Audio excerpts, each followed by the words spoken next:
Hello, Trail Seeker, and welcome to another exciting episode of the Learn True Health podcast. Okay, I've got a few really exciting things to share with you before we dive into today's interview, so you don't want to skip this part.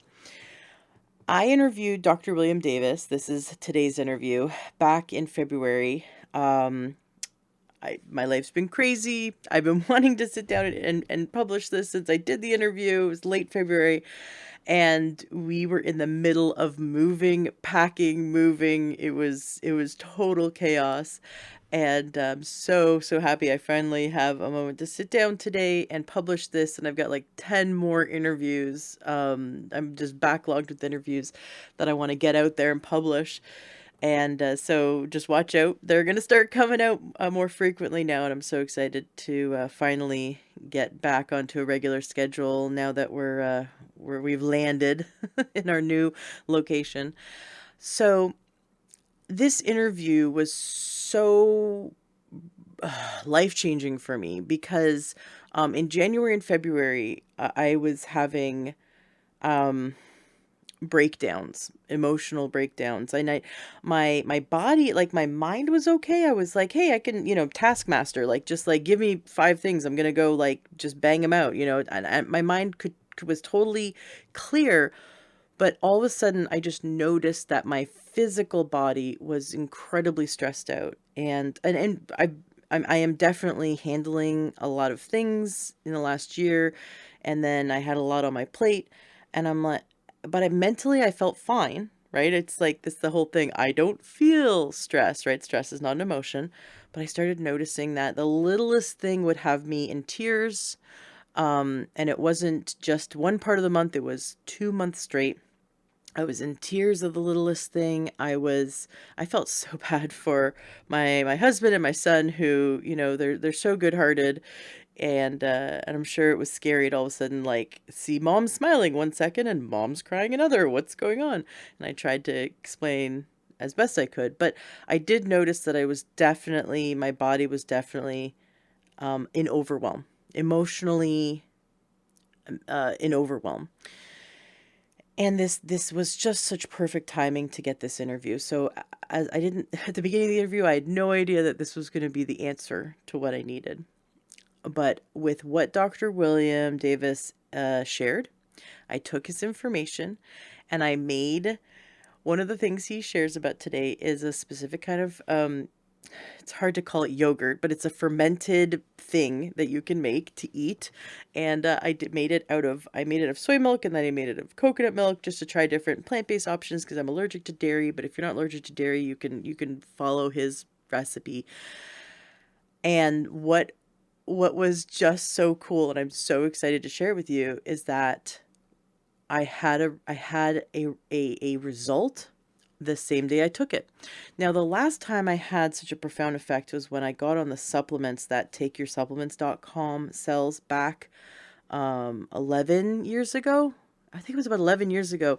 I was so sick. I had polycystic ovarian syndrome, infertility, type 2 diabetes, and chronic adrenal fatigue so bad that I couldn't process human language in the morning. I was in really rough shape, and getting on those supplements and going gluten-free, so cutting out barley, wheat, rye, and oats, and then getting on those supplements, the minerals, the trace minerals they sell, especially the liquid vitamin, which is really bioavailable and absorbable, and the trace minerals. Within 24 hours of being on those, I noticed my blood sugar began to balance. I started like that constant gnawing hunger went away. Within 5 days of being on those supplements, my energy levels were the highest they'd been in 20 years. And that, for someone who has chronic adrenal fatigue, that's amazing. And it wasn't like energy that was jittery. It was just like real energy. Like my body started coming back online because it was so deficient in those minerals. And often when we have mineral deficiency, we have symptoms across the board that don't make sense to doctors because the doctors are not taught what trace mineral deficiency looks like. That's just not in their wheelhouse. So by getting on the supplements that takeyoursupplements.com sells, I was able to, and they're very specific to each person and their needs, but I was able to turn around within 5 days. And I thought, this is amazing. This is the best I've, in terms of getting better from feeling horrible to feeling great. It was 1 to 5 days, boom, that was amazing. So since then, I've had great experiences with many products, and this event, using what Dr. William Davis shares today, had me go from crying and just, I'm pretty sure I was, still struggling with depression and all the changes that have happened with our family. And then I took the stuff that he told me to ferment, very, very specific, a very specific strain of probiotic. And I noticed a shift. And that day was the last day I broke down crying for no kind of, I don't want to say no reason, but it's kind of like crying over spilt milk, right? Like, hey, like a way overreaction, like something small would happen and my body would just completely melt down. Since I started introducing this specific probiotic, it's a specific strain that affects the brain chemistry. How cool is that? It helps balance the brain chemistry so you feel happier. It also helps with insomnia, so you get better sleep. And I don't have bad sleep, but I started getting better sleep. I started waking up going, wow, that was like really deep sleep. So it helps with sleep. It helps with joy and feeling of contentment, feeling of connectivity to your the people you care about. It has a few other really, really cool positive results that Dr. William Davis is going to go in today. But I wanted to let you know that since this interview, I tried it and I've been eating it and I've been getting a fantastic result. So there's my testimonial. And please share this interview with everyone you know who has insomnia and also has wants to have more joy and feel even keel in terms of their emotional state. Definitely share it with them. Another cool benefit to this specific strain of probiotic that you need to ferment yourself to get enough of it so you can eat it, to get it in you, is it increases the body's ability to produce collagen so that wrinkles go away. So even for vanity's sake, it's worth taking because it'll make you have better hair, skin, and nails, and people are noticing all kinds of positive results. But I love this concept. So the whole interview today is about this concept that there's a pharmacy that we could tap into in our gut, that we could prescribe ourselves specific strains of probiotics. These are healthy bacteria that live in our gut.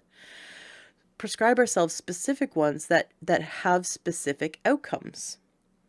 And it's already well established. I've have dozens of interviews about this. So you can go to learntruehealth.com and use the search function to find all my interviews about gut health and the doctors I've had on who talk about the gut-brain axis, that there's a direct correlation with what goes on in your gut. There's about 6 pounds, 4 to 6 pounds. So think about it. You have like a little chihuahua, sized animal that lives in your gut, and it's made up of thousands of different strains of probiotics, and you want to have the good kind, and you want to make sure you mitigate the bad kind.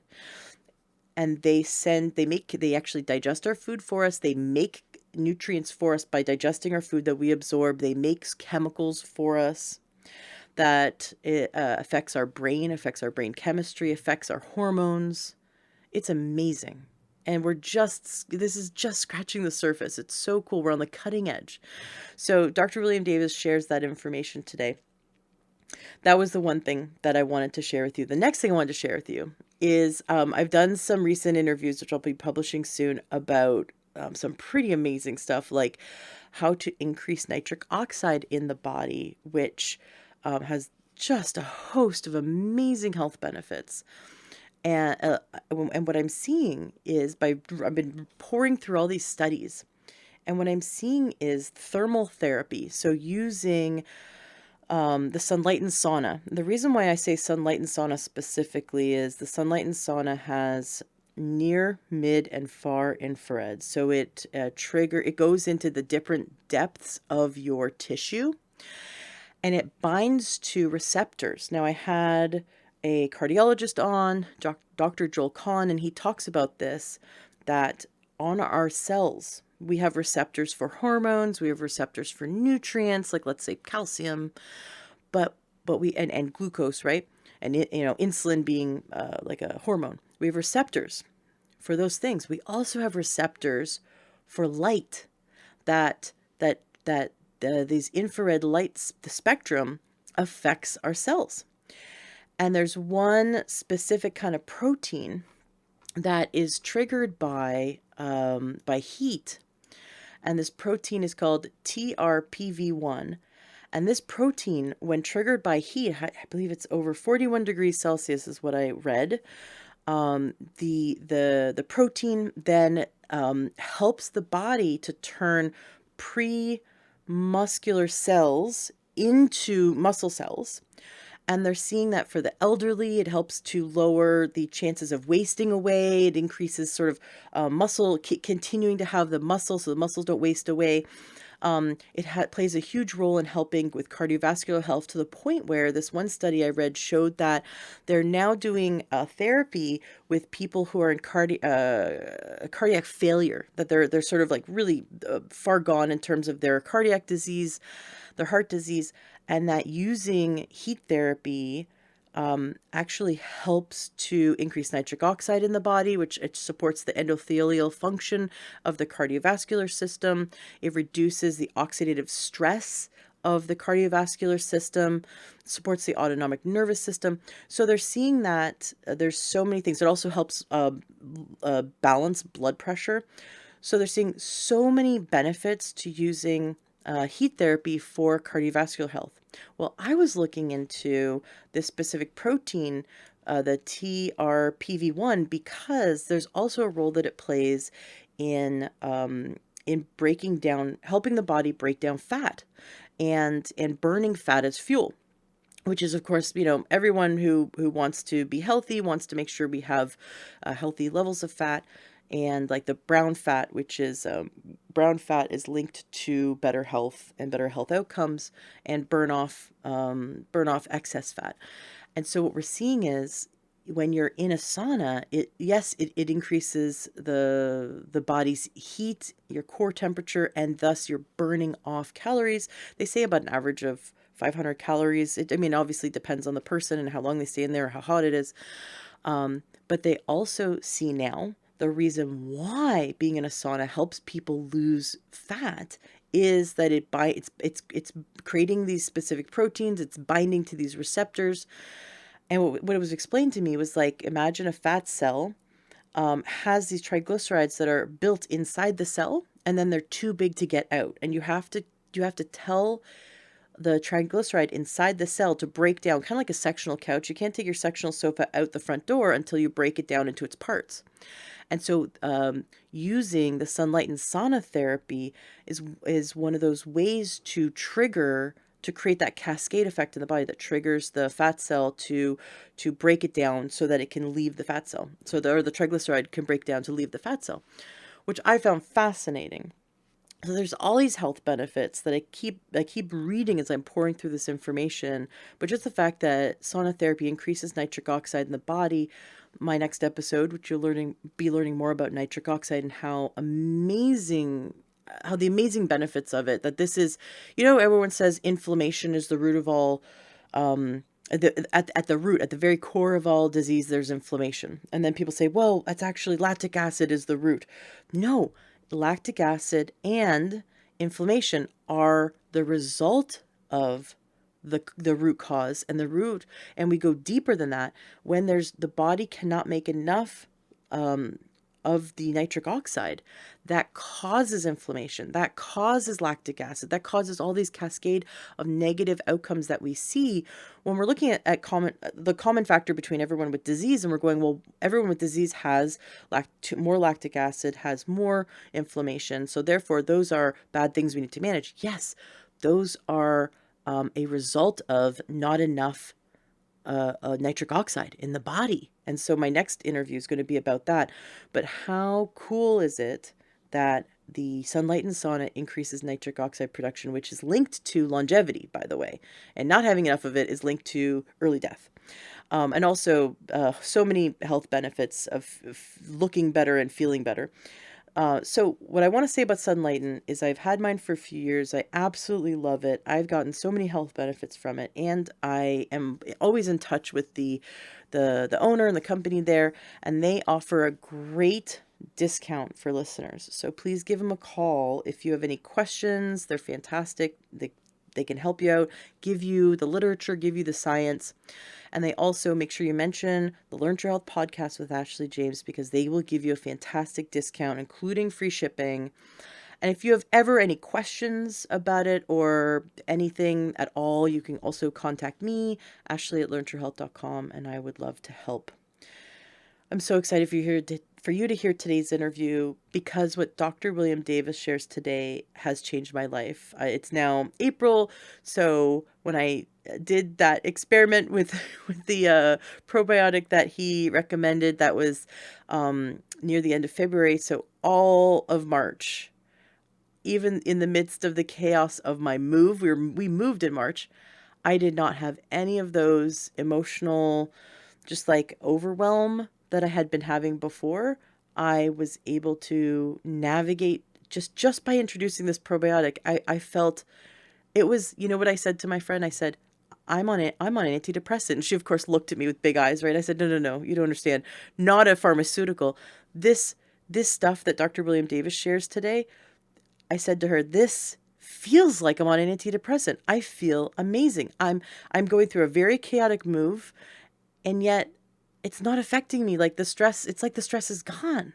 So that's why I'm so excited for you today, because imagine if the whole world was able to get their body to the point where they're just feeling so calm and happy, and how much we could accomplish instead of feeling an overwhelm and stress, right?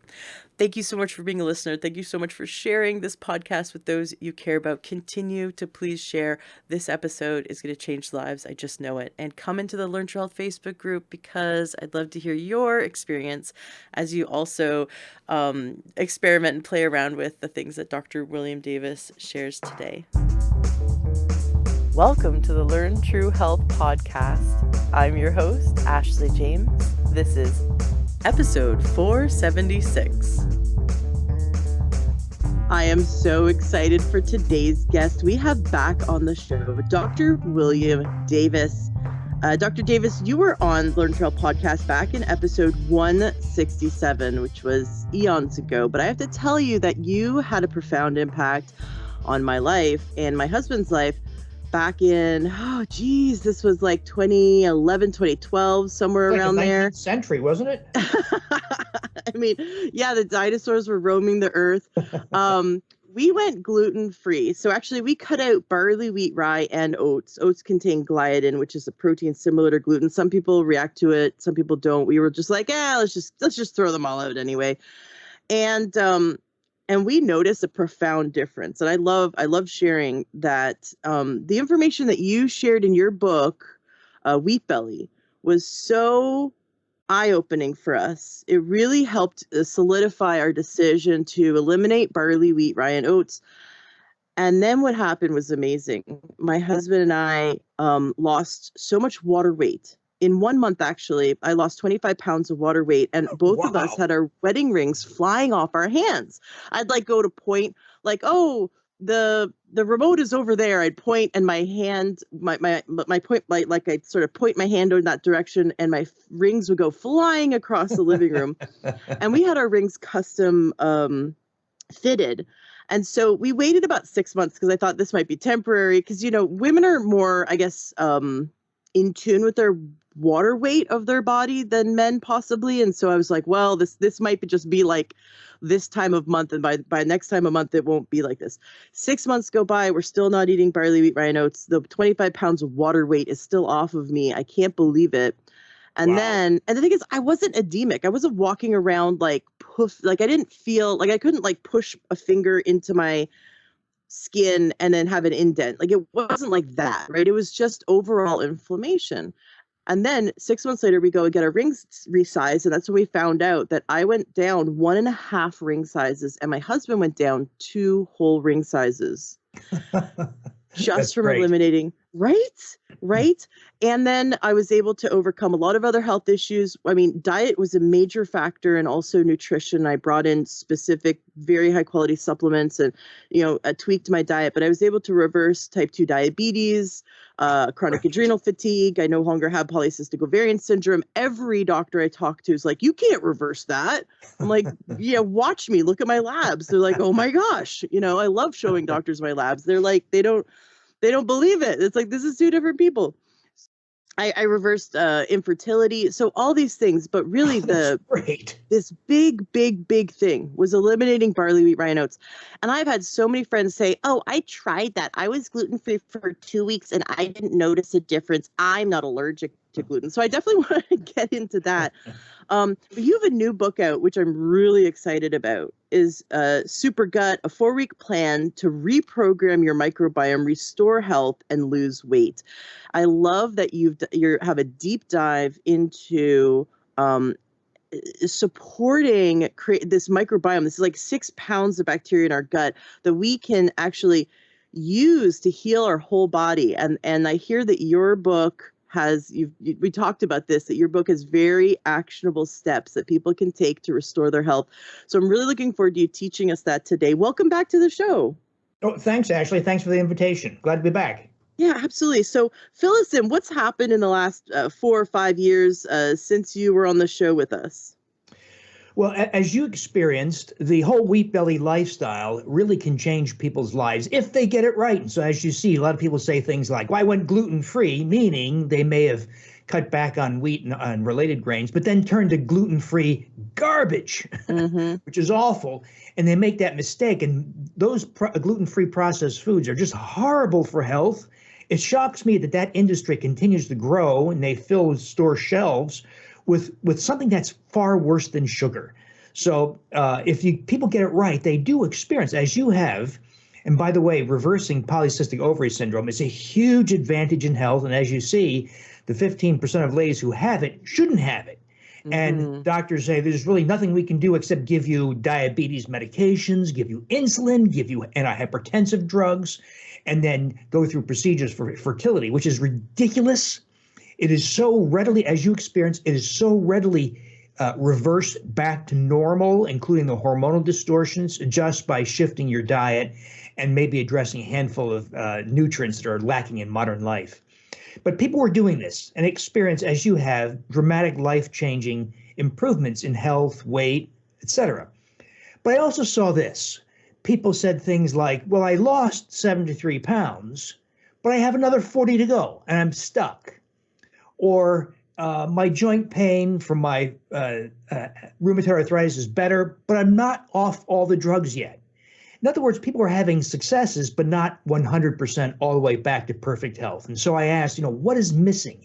Now, in the basic program, even back then, I was advocating adding a high-potency multi-species probiotic, fermented foods, and prebiotic fibers. But even that, those efforts to address the microbiome were insufficient for many people. And so I continued to dig and look for answers in the microbiome. And actually, I was shocked at the kinds of things you can uncover in the microbiome. And it led to an explosion in, as you like, actionable solutions, things you can do, things your listeners can do to take back control over their health. As you were looking at the microbiome, what was the first aha moment that really shocked you, that made you go, oh my gosh, I have to dive into this deeper? It was a series of things, but one of the things I stumbled on was a series of very elegant research studies from MIT, the Massachusetts Institute of Technology, conducted between 2013 and 2017. And this cancer group was looking at a microbe, Lactobacillus reuteri, Reuteri, named after the German microbiologist who discovered this microbe in breast milk in 1962. Well, they were looking at this microbe because they were looking into how it prevented colon cancer. It has very potent anti-cancer effects. They gave it to mice, and they noticed something unusual. They noticed that within a few days of getting Lactobacillus reuteri, these mice developed what they described as rich, luxuriant fur. So they decided to explore it, and they found all sorts of unexpected phenomena. They found, for instance, that healing was markedly accelerated. If you inflicted a wound, it healed in half the time. Hair grew faster and thicker. They found that skin thickness increased dramatically because there's an explosion in collagen in the dermis, in the dermal layer of skin. Ooh. They found that there was one study they did, a very elegant series of studies. They compared two groups of mice, both fed a really crappy diet, a fast food diet essentially, white flour, sugar, hydrogenated oils, fried foods, etc. So one group just got the diet. They got fat, old, lost their hair, stopped playing with each other, stopped mating. They got old, fat, and died. The other group was fed the crappy diet also, but given Reuteri. These mice stayed slender, had thick, luxurious fur, played with each other, mated. They stayed young until they died. Well, now we're getting really interesting. They even made some other interesting observations. There's a restoration of youthful immune response in old mice. There's a dramatic restoration of youthful testosterone in male mice. There's an increase in growth hormone. But the pivotal finding, the real central finding in all these studies, was that all those effects came because Reuteri, that colonizes the entire length of the GI tract, by the way, not just the colon, sends a signal to the brain to release oxytocin. And this group worked out all the details. If you cut the vagus nerve, the whole effect is turned off. So it's a so-called gut-brain axis via the vagus nerve. So the Reuteri send a signal to the brain, the hypothalamus, to release oxytocin. And there's a 300% increase in oxytocin. And so I found that really interesting, even though the group said, isn't that interesting? Do with it what you may. So I got a hold of the same microbe that they used in these studies. It was available as a commercial product from Sweden. The company is called BioGaia, and the product is called Gastrus, Gastrus. Problem, these tablets are made for infants, and they were targeted for reducing infantile colic and regurgitation and diarrhea after antibiotics. So the tablets had very low counts of microbes. I would challenge that they're even enough for a baby, but they had such low numbers, I made yogurt out of it, but not yogurt in the conventional sense. I made yogurt in a very different way. I fermented it for a long, long time, 36 hours, not the usual 4 hours or 12 hours that some people use at home. I wanted as many microbes as possible. We performed flow cytometry on the yogurt, and we're getting around 250, 260 billion bacteria per half cup serving. So we increased the number of Reuteri by 1,000-fold over what was contained in the tablets. And then I wanted to see if we could mimic these effects in humans. So me and thousands of other people, including my entire neighborhood, is eating this yogurt. And actually, we started to see all the same stuff. People got that boost in oxytocin and said things like, I like my family better. They don't annoy me as much. I like my spouse better. I like my coworkers better. I understand other people's points of view more readily. My skin is smoother. I'm losing my wrinkles. I heal faster. My sleep is deeper with vivid dreams. I'm no longer hungry. My appetite has been turned off completely.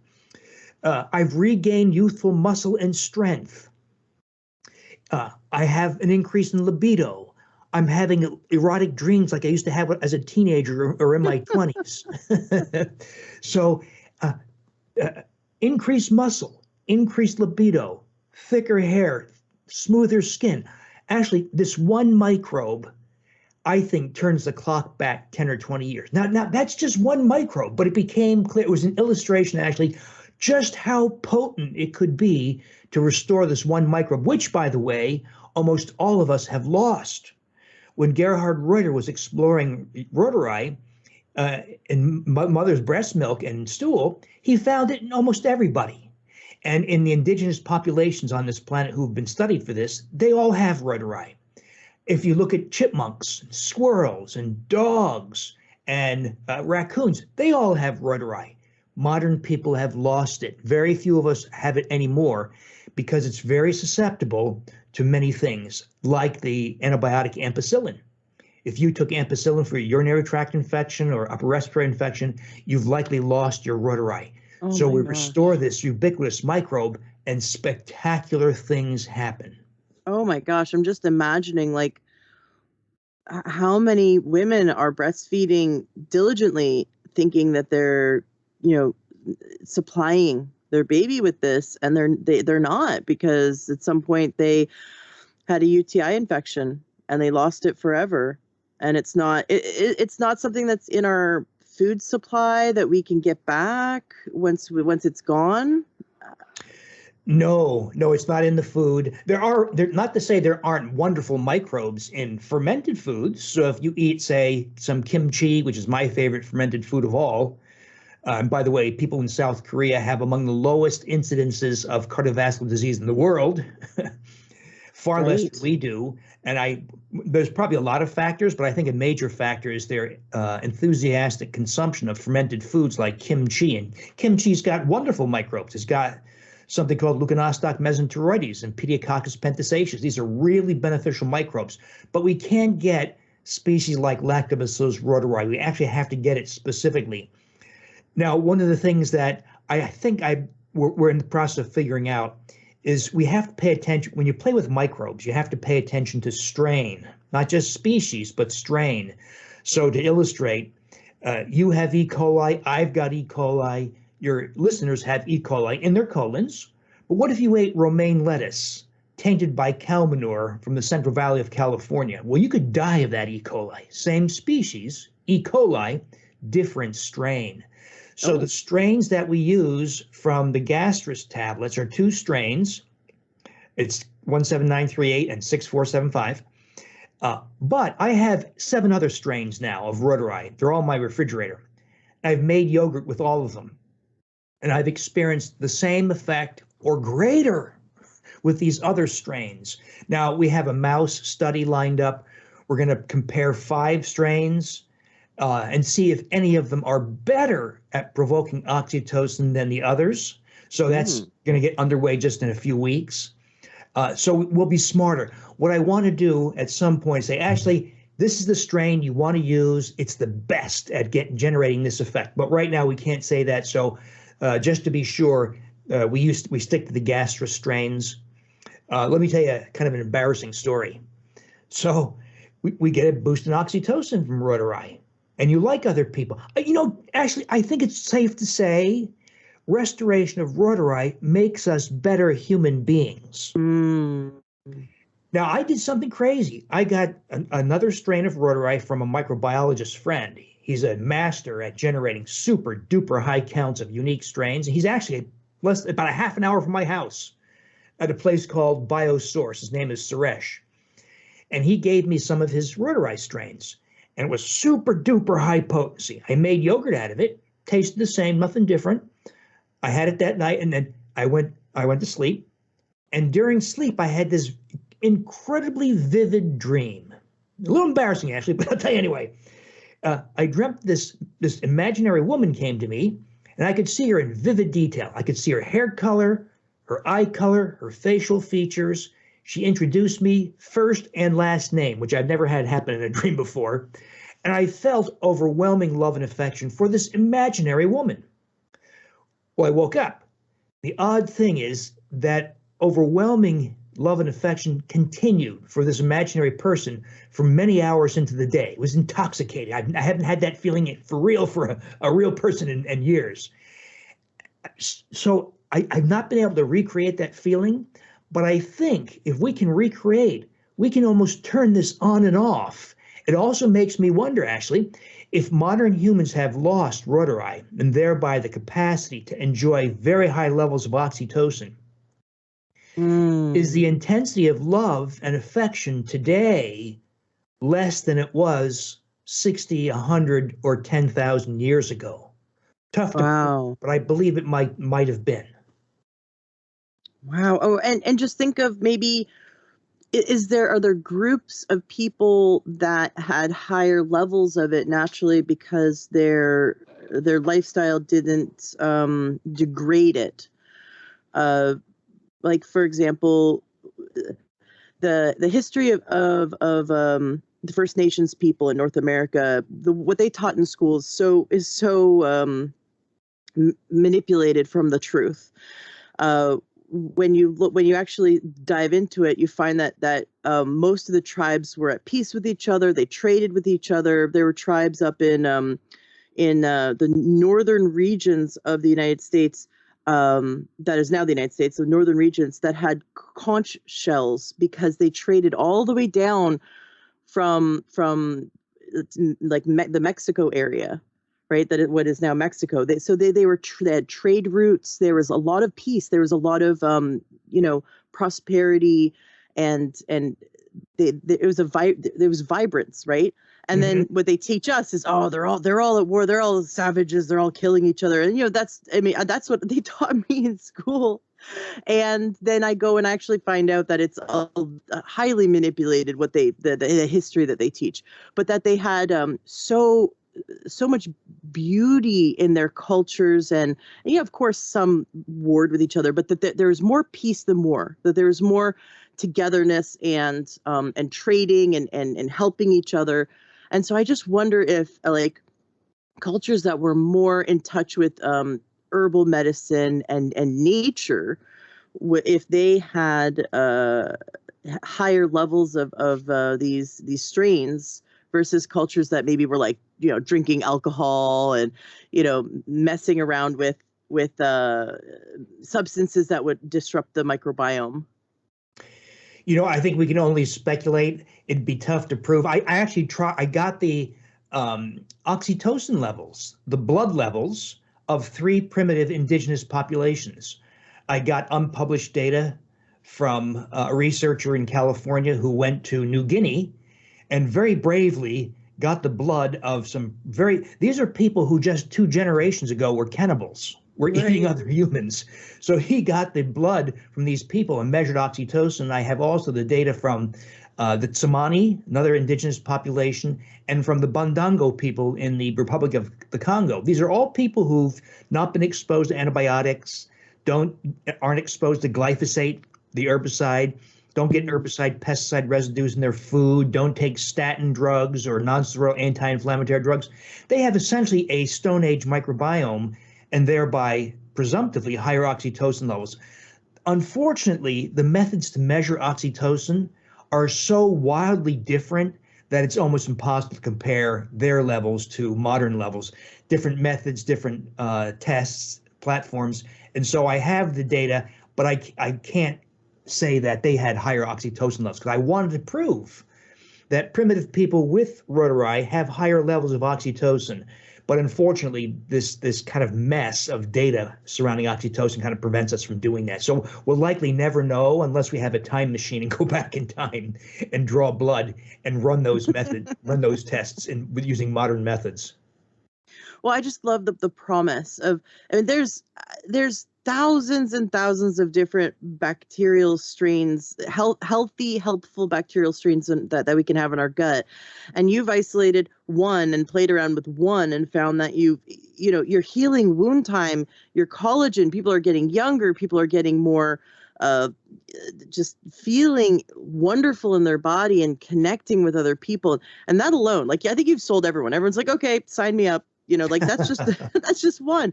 Now you talk about making yogurt. Can I take the same stuff and go make some fermented food with it? Just add it to the brine, add it to the salt water, and ferment some cabbage and get the same result? Or do you find that we have to make yogurt, and can it be a plant-based yogurt? It doesn't have to be dairy, it doesn't have to be yogurt. It could be coconut milk, it could be veggies. What I don't know, Ashley, is the number of microbes you obtain from that. So if you were to ferment, let's say, some eggplant and cabbage, the rotari will compete with the microbes that are on the surface of that vegetable, like, say, Leuconostoc. So I can't say that you get the same kind of numbers. That's a work in progress. We'll probably quantify that. That requires DNA analyses, not just flow cytometry is kind of a quick and dirty way to count microbes. But when you have different microbes, several of them, to tell them apart, you have to actually do DNA analyses to tell them apart and count them. So we've not done that, but you can indeed do that. And you know what? You can gauge this by the effect. So personally, for instance, I go from terrible insomnia, terrible, for years, decades, taking horse doses of melatonin, for instance, just to get a good night's sleep. Well, now, whereas I used to watch TV or read books at 2 or 3 o'clock in the morning, now I sleep straight through 9 hours of sleep. And by the way, those of us who wear actigraphic devices, like an Apple Watch or a Fitbit or an Oura Ring, see that REM sleep, the deep restorative phase of sleep that helps you maintain good mental health, is extended by about 20%. So that's another thing that needs to be formally documented with EEG, not just an actigraphic device. But I know I get very deep sleep with vivid, colorful dreams. And so I know if I take a microbe that's not working or I'm not getting enough microbes, I'll revert back to being an insomniac. So I kind of have my own little built-in gauge. So if your listeners do this and you try to ferment something else and you lose the effect, then you know the microbe count might not be enough. So one thing you'll find in the world of the microbiome that's not well explored is what's called dose response. That is, the drug people, as much as I despise that industry, those people are very good at dose response studies. If they have a new drug, they're going to test all variations in dose, 0.25 milligrams, 0.5, 1.0, 1.5, 2.5, 5.0, 10, 50, 25, 50. They have the deep pockets. Well, in the microbiome world, often we don't have deep pockets like that. So we do have a human study where we're going to take a stab at dose response, 10 billion and 50 billion with a strain of rotari. My gut sense, forgive the pun, is that it takes probably 50 billion or more microbes to generate an effect. And what I don't know is, let's say you fermented sauerkraut with rotari. Will you get sufficient numbers of the rotari when it competes with other species? That I don't know. But you know what? This is fun. It's benign. It's very low cost. In fact, you save money. One of the things I advocate is, you can spend a ton of money on these fancy commercial probiotics, which, by the way, have some real problems. But nonetheless, you can buy a probiotic, pay a lot of money for it. You can ferment foods with it, and it cuts back on your need to buy it again. Because you can so if you make, let's say, the yogurt, for instance, you don't make future batches from tablets of rotari. You make it from a little bit of the prior batch. That's how I have my entire neighborhood making rotari yogurt. I give them a little bit of the yogurt, and they make their yogurt from that prior batch. Yes, right. So maybe you could clarify. I think a lot of people thought if you take a probiotic, it's kind of like planting a seed in a garden, and then you don't have to keep planting seeds every day, right? The whatever you planted is going to grow and then reproduce its own seeds and then keep growing. So the idea is, if you take a probiotic, wouldn't that, like, one course of probiotics populate the gut, and now the rotari is now living in your gut, and that's it, like, it's over with, you don't have to eat it anymore? Or do you have to constantly eat it because it doesn't reproduce in the gut? You raise a fundamental question, Ashley, and that is, how come if mom gave you a microbe, you'd likely have it for decades, if not an entire lifetime? If you take it as a probiotic or a yogurt, you'll have it for a few days, maybe weeks, and then it dies. Why? Yeah. Well, it points towards all the inadequacies of current understanding of commercial probiotics. So a commercial probiotic is really nothing more than a slapdash, haphazard collection of microbes just put together with no rhyme or reason. That's the current crop. The probiotic of the future will have other factors built in. For one, they must specify strain for the reasons we talked about. So if you don't specify strain, you have no idea what you have. Like, for instance, there's a strain of Lactobacillus rhamnosus, the GG strain, that has very good evidence for abbreviating post-antibiotic diarrhea. Well, if you take Lactobacillus rhamnosus non-GG strain, it doesn't have that effect. So you need to know the strain. That's one issue. Another issue is microbes are just like people. We don't live in isolation all by ourselves. We have partners and families and neighborhoods and communities. Bacteria are the same way. They have guilds or consortia, and they work together. And almost no probiotic preparation actually factors in that phenomenon. The only product I know of that does that is one out of Colorado called BiotiQuest Sugar Shift. And I have no relation there. The people who developed it are my friends, Martha Carlin and Dr. Raul Cano, a microbiologist with 40 years of academic experience. They formulated this because this group of microbes work together and generate bigger effects. They call it sugar shift because it reduces blood sugar quite substantially, by the way. But most other probiotics do not incorporate that phenomenon. Another deficiency of modern probiotics is they fail to include keystone species. These are foundational species that support other species, kind of like plankton in the ocean. Without plankton, you don't have whales and jellyfish. So it's foundational or keystone. Well, we need to have restored keystone species. Rotari is a keystone species. There's others like Lactobacillus gasseri, Faecalibacterium prausnitzii is another. So don't memorize these, of course. But when you buy a commercial probiotic, many of them lack. Now, in their defense, a lot of this is a work in evolution. But the bottom line here is a probiotic is probably one of the least important things you can do to restore the microbiome. Among the most important is to include fermented foods. Bring back fermented foods, just like your great-grandmother did. Kimchi, kombucha, kefirs, yogurts, fermented veggies, fermented meats, all those things, and you get these wonderful microbes. But the curious thing about that is the microbes you get from fermented foods, like Leuconostoc mesenteritis, don't actually take up residence for very long. But by some odd twist, just having those guys restored allows healthy microbes to reemerge. It's not quite clear how that works, but there's very interesting data out of Stanford. The Sonnenbergs, Erica and Justin, the husband-wife microbiology team, published a very important study that showed that fermented foods, hands down, are among the most important things you can reincorporate into the modern diet. That is something that most people forgot about. And in fact, most modern people think that fermented foods are rotten.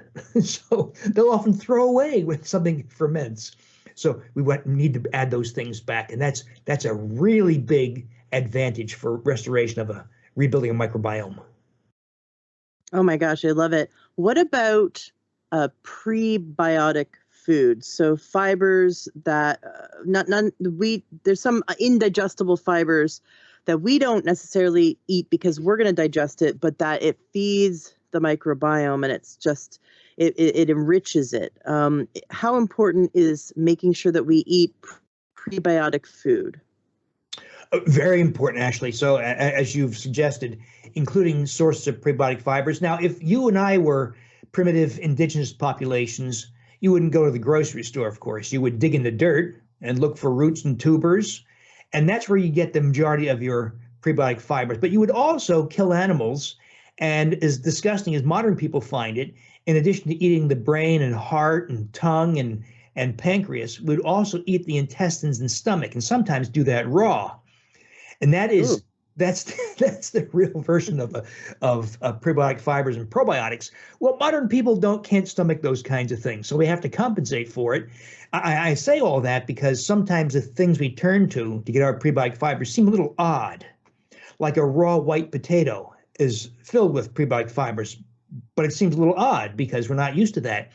But we're trying to recreate what indigenous populations did by digging in the dirt. So raw white potatoes, inulin powder is an easy, convenient way to get it. Legumes, white beans, black beans, kidney beans, peas, chickpeas, hummus, root vegetables, dandelion greens. There's a long list of these things, and they're very, very important. The problem that people encounter, though, is modern people have so massively disrupted their microbiome in the form of either dysbiosis, that is, unhealthy microbes in the colon, or worse, small intestinal bacterial overgrowth, SIBO, where all 30 feet of the GI tract are filled with unhealthy, mostly stool microbes, that they say things like, oh, I can't eat beans because when I do, I have explosive diarrhea, panic attacks, bloating, other effects. Well, there's nothing wrong with the beans or other food you're intolerant to. And that could be, by the way, nightshades, FODMAPs containing foods, histamine foods. There's nothing wrong with the food. There's something wrong with your microbiome. So these are modern phenomena. People say things like, oh, I had the testing. I can't eat these 42 foods. There's nothing wrong with the food. It's your microbiome. And so that's, people have to get beyond this idea that there's something wrong with the food. It's something wrong with you, the microbiome. Right. It's fascinating that our microbiome actually helps digest our foods and turns it into chemicals that we absorb. That without the microbiome, we would not survive. It's so important. But like you pointed out, it also plays a major role in our mood, right? And often we sort of live life letting our mood guide us, right? Oh, they woke up on the wrong side of the bed, or people make decisions most of the time, not logically, but most of the time from their emotions. Actually, And I they're am letting their gut always run them, right? exactly. I'm always impressed just how much our internal dialogues, the things we tell ourselves, the conversations we have in our heads, I'm always impressed just how much that internal dialogue is colored by our microbes. A really good illustration of this is when you try to undo all these bad things. So let's say you have all these stool microbes like E. coli and Klebsiella and Pseudomonas and Proteus and all these are filling your 30 feet of GI tract. Well, you do something to kill them. Could be an antibiotic. It could be an herbal antibiotic. It could be something I call SIBO yogurt. We make a yogurt. I think that's proven to be effective in eradicating SIBO. Well, you kill these microbes, and when they die, they shed their breakdown products, some of which gets into your bloodstream. And that's called, people call it die-off, but the real name is called endotoxemia. And people will say things like this as they're in the process of killing off microbes. They say, I'm having terrible panic attacks. I'm having dark thoughts and nightmares. People are chasing me and falling off a cliff. My heart is racing. I'm having a low-grade fever. I ache all over. So that's a vivid illustration of the kinds of things that happen when microbes die, when unhealthy microbes die off. But outside of that situation of die-off, just having microbes living in your GI tract, these microbes only live for hours. They don't live for decades. So if you have trillions of microbes occupying 30 feet of your GI tract, and they live and die in rapid succession, they shed their breakdown products. Some of it gets into your bloodstream. That's endotoxemia. So even when you're not trying to kill them, some of it gets into your bloodstream. And that's the thing that colors your internal dialogue and your mood. There's a very interesting but disturbing set of studies from Germany where they took people who were non-depressed, normal people, and took that endotoxin, the breakdown products of bacteria, and injected it into these normal people, which is really scary because if you miscalculate the dose, you can kill somebody quite easily. So they somehow got it through the review board and injected bacterial endotoxin into these people. And they, within 3 hours, were profoundly depressed and had all the hallmarks of depression by MRI. So it's just one illustration of the potent effect that microbes have on your internal dialogue and mood. That's scary. What about someone who's put on an antibiotic? Does that have a similar effect? Does endotoxemia occur when we go on antibiotics? It can. Depends on the antibiotic, what it's targeted towards. But yes, that's why people do get quite sick taking antibiotics. And sometimes it's hard to distinguish the die-off effect from the disease you're treating. So if you're treating pneumonia, you're already sick and feeling awful and having a fever. So the die-off effect just makes you feel a little worse. This is a well-established phenomenon that's been known for about a century. So it's not just unique to these efforts in the microbiome. It's known to occur with virtually any infection where you're killing off microbes. But it is an illustration of the power of microbes and their breakdown products that color human mood and our internal dialogues. It makes you wonder. Hate has always been part of the world. Humans are a violent species. But as you pointed out, has it gotten worse? And did indigenous populations actually enjoy a lot more peace than we give them credit for? Mm-hmm. And is part of that at least due to the microbiome such as loss of reuteri and thereby oxytocin, the hormone of love, affection, and understanding other people's points of view. We can only speculate, but I wouldn't be surprised this somehow we prove it to be true. You are a cardiologist, and so I wonder from that filter, from that sort of viewpoint, have you seen that restoring the microbiome positively affect heart health? I think so. That's an area where the microbiome science has simply not been explored sufficiently. It's my prediction that the microbiome plays a very important role in coronary disease, that is heart attacks and those diseases of the heart's arteries. I think it plays a big role in cardiomyopathies, heart muscle diseases, congestive heart failure, atrial fibrillation, and other heart rhythm disorders. So I predict that managing the microbiome will become a major. The problem with this, of course, Ashley, is that practicing physicians, including my immediate colleagues, the cardiologists, are typically 20 years behind in the science. I still have colleagues say to me, there's no such thing as SIBO, or, Ugh. which is ridiculous, of course, there's thousands of published research studies on SIBO. Or they say things like, oh, we know that probiotics don't do anything. Well, we've got some criticisms of probiotics, but to say they don't do anything is completely nonsense. But that's the nature of things, that the science has marched way ahead and the practicing physician is way behind. But that's why I think it's so important for what you're doing, what I'm trying to do, and that is broadcast these messages so that your listeners can take the reins. Yeah, and their doctor will say, oh, Ashley, did you consult Dr. Google again? Right? I fire that doctor, and I hire a more informed one. That's what I do. That's what you have to do. And Yeah. or take the reins yourself. That's one of the great things about the microbiome. If you can tolerate a little bit of, digging and understanding, it's not that difficult. People have astounding control over their health if they're given a little bit of direction, like the reuteri yogurt and other yogurts. We also make, I should tell you about the SIBO yogurt. So this problem of SIBO, that is 30 feet of microbes, largely stool microbes, that have ascended up into the small bowel. I used to think this was uncommon or rare, until something came out called the AIRE device, AIRE, made by a company in Dublin, Ireland, invented by a PhD engineer named Angus Short, Dr. Angus Short. And he made this device because he saw his girlfriend, now wife, struggle with her irritable bowel syndrome when she was told to go on a low FODMAPs diet. And he saw low fiber, low sugar diet. So he saw how difficult that was for her. And when she did get exposed, how she'd have bloating and diarrhea and other effects. So he invents this device for her that measures hydrogen gas in the breath, because bacteria produce hydrogen gas, but humans do not. You can use it to map out where microbes are. Well, he commercializes this device a few years ago, thinking it's just a device for people with IBS and FODMAPs intolerance. So I get a hold of it and I call him up. I say, Angus, this is far bigger than you think.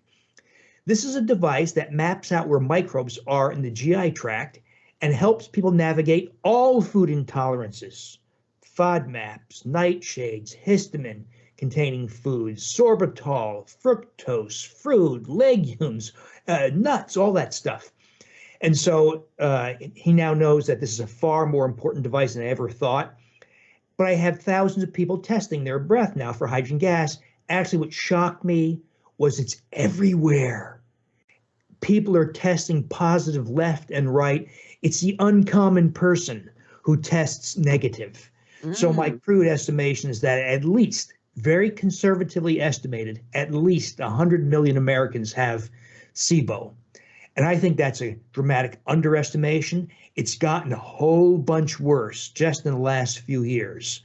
And people say things like, this is too complicated, it's too much to worry about, it's scaring me. And it's very unwise to ignore this, because if you have SIBO, which is true for a lot of people, at least 1 in 3, over time it leads to autoimmune diseases, ulcerative colitis, Crohn's disease, colon cancer, neurodegenerative disorders. In other words, it leads to a whole host of diseases that, of course, the doctor is more than happy to dispense all kinds of fancy drugs for, including biologics, for many thousands of dollars per month. Just thinking about what led us here. I mean, antibiotic use is on the rise, right? Glyphosate in our food, just one of thousands of chemicals in our food. But glyphosate, although was first designed as a chelator, is now known, and back I think it was like 2010 or 2012, they published that it's also an antibiotic. So glyphosate, which is in Roundup, which is in so much of our food. So if you're eating, I mean, even if you buy organic at home, if you go out to a restaurant to buy something, to eat something, you're eating glyphosate. And that is, and basically antibiotics in your food. So there's chemicals in our food that are harming our microbiome. Then there's the diet itself. Now I heard somewhere that eating a high fat, and when I say high fat, I mean like a high processed oil, standard American diet kind of fat, like eating French fries, right? Like eating like the canola oils, right? The very high unhealthy fat diet, which is just go out and eat at restaurants, basically. That oil itself suffocates the good microbiome. It makes it like an anaerobic environment. Have you? So I'm just exploring. I'm just in my mind. I'm exploring all the factors that we have in this modern era that are killing the good bacteria. Actually, you could devote an entire episode of your podcast just talking about that, because you make an essential point. We're drowning in the factors that disrupt the microbiome. You're right, antibiotics. So most of us by age 40 have already taken 30 courses of antibiotics. For every 1,000 children, over 1,300 prescriptions for antibiotics are written every year. Oh, so sad. That's just antibiotics. You make an essential point with the glyphosate. Yes, an herbicide, but also a potent antibiotic. Other herbicides, pesticides, a linoleic acid-rich diet. That is a diet that includes lots of vegetable oils, corn oil, sunflower oil, safflower oil, does disrupt the microbiome. But we have to be careful here. I love talking to microbiologists. I'm not, of course, a microbiologist, but I talk to a lot of microbiologists. I love talking to them because they have such great insights into microbes. But one thing, the problem with microbiologists is they're microbiologists. They don't understand nutrition. I mention that because you'll see in a lot of the studies, they say, we gave our mice a high-fat diet, just like unhealthy Americans. Well, so they've subscribed to this ridiculous and outdated notion that we should all be low-fat, which of course is absurd. The low-fat mantra has damaged so many billions of people's health and lives, and it's a big driver of the obesity and type 2 diabetes epidemics we now have. So we got to be careful. But you're right that the linoleic acid, omega-6 rich oils do contribute to disruption of the microbiome. And on the other hand, it's omega-3s, the EPA, DHA, not so much linoleic acid, that has microbiome protective effects. One of the things that the omega-3 fatty acids do is they activate an enzyme that lines the intestinal wall called intestinal alkaline phosphatase. And one of the effects of that enzyme is to deactivate that endotoxin that microbes release and tries to get into your bloodstream. So even good old fish oil has beneficial effects on the microbiome. Oh, I love it. I love all these tidbits. Oh my gosh. Let's talk more about your book, because I'm sure, like, I want to go make the SIBO yogurt. I'm gonna make it out of like coconut milk or something. I really want to make that. My husband has had mild SIBO. We did that test with the blowing into the eating a certain diet, and then you blow into the little tubes and you send it off to the lab. And I also wonder about small intestinal fungal overgrowth, which the doctor who coined that and has published the first person ever published studies on it.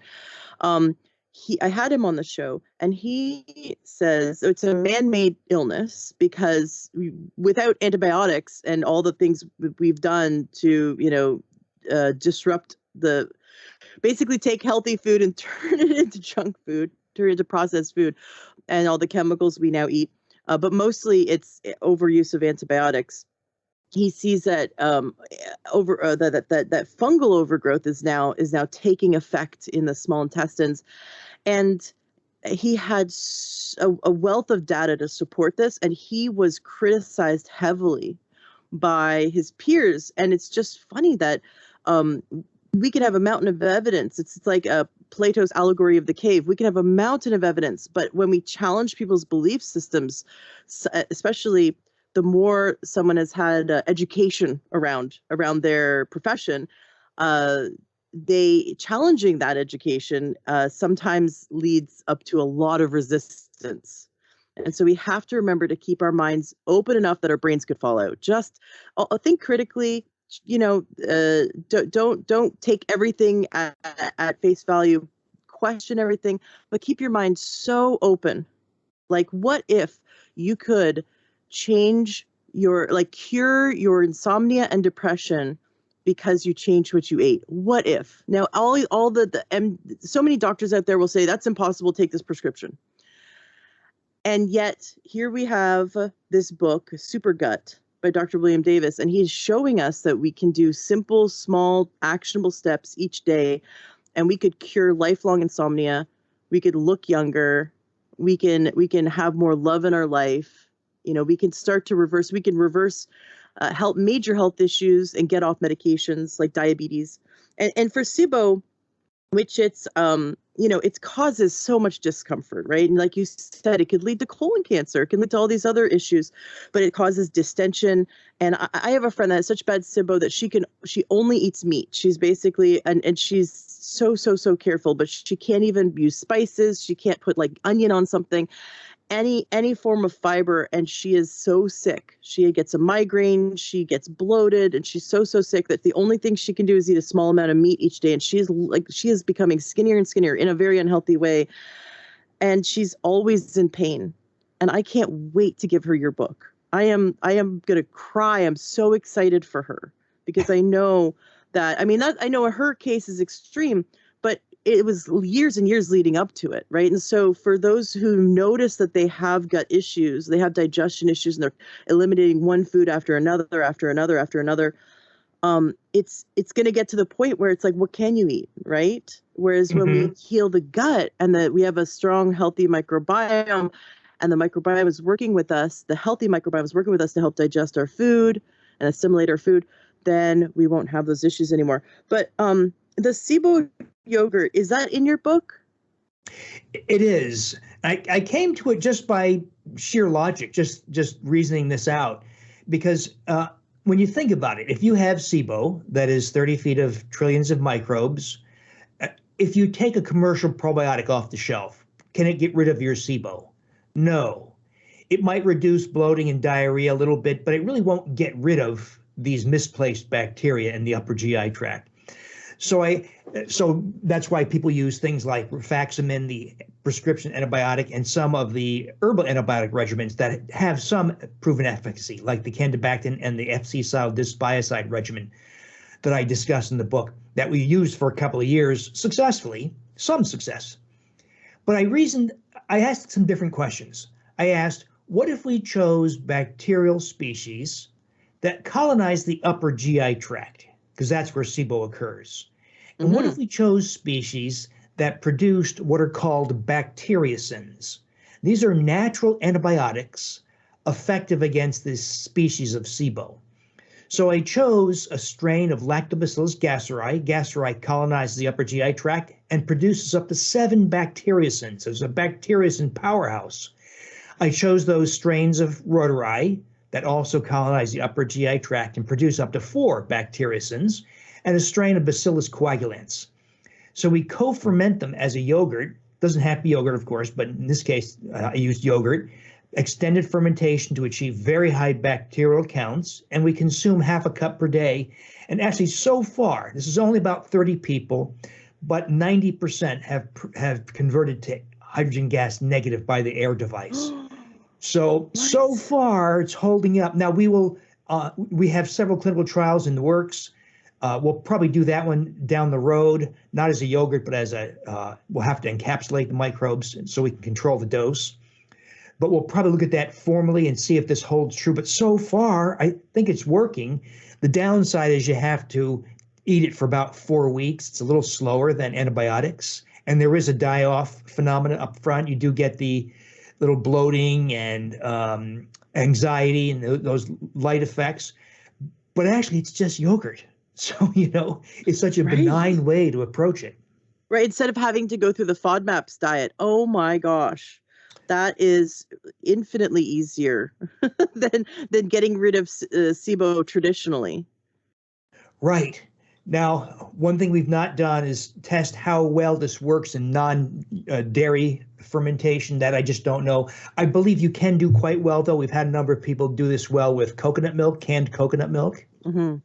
The only difference is when you ferment canned coconut milk, there's a few additional steps you have to add because the coconut milk likes to separate into fat, and you don't want to get this big layer of fat. So we add some guar gum. We preheat. We don't preheat dairy. That's an unnecessary step. They do that in conventional yogurt making because they start with skim milk or low fat milk. We don't. By the way, I start with organic half and half, 18% fat. For all the problems that dairy may have, the least problem or no problems is the dairy fat. Dairy fat is fine. And this notion of low fat, non-fat dairy is ridiculous. So I start with organic half and half, 18% fat. But you can also start with organic coconut milk. You'll just have to add a few additional steps, like add a little bit of guar gum. And then we also blend it with a blender until it thickens up. And all these additional steps discourage separation in the final product. This is so interesting. I've made plant-based yogurt before, and I used what I thought was a healthy probiotic, and it turned out well. So I'm excited to play with it with your system and with what's in your book. So your book is Supergut, a 4-week plan. So let's talk about this. So in a 4-week plan, it's to reprogram your microbiome, restore health, and lose weight.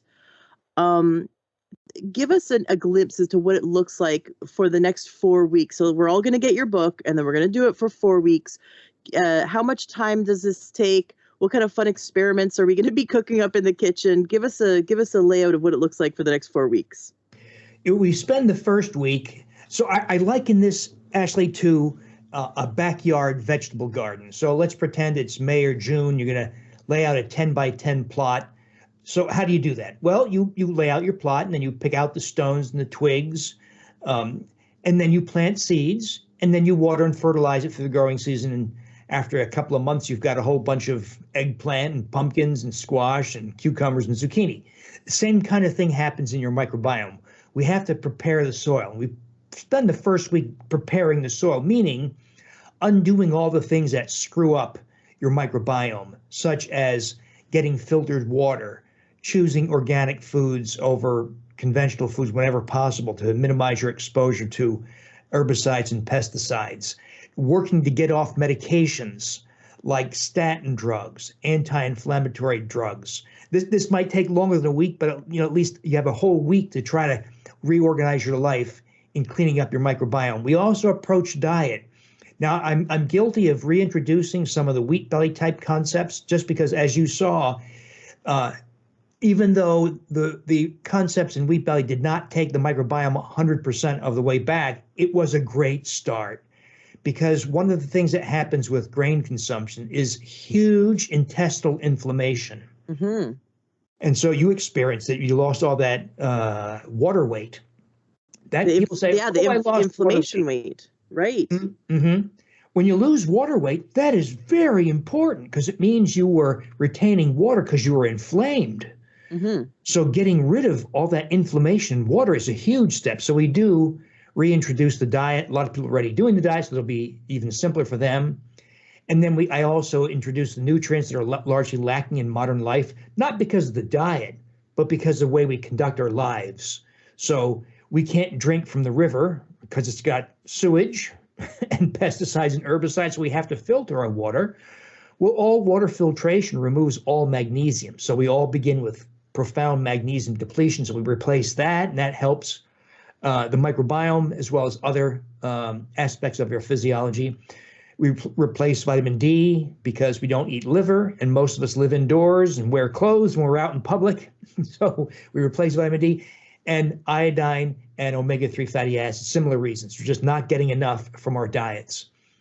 And then we introduce, now the one departure we have to talk about is, so people get all excited when they hear about the Rotarai yogurt and how you turn the clock back 10 or 20 years, or the Infantis yogurt that we use in babies that has dramatic effects on their future development and IQ, or Bacillus coagulans, how it helps athletes recover faster.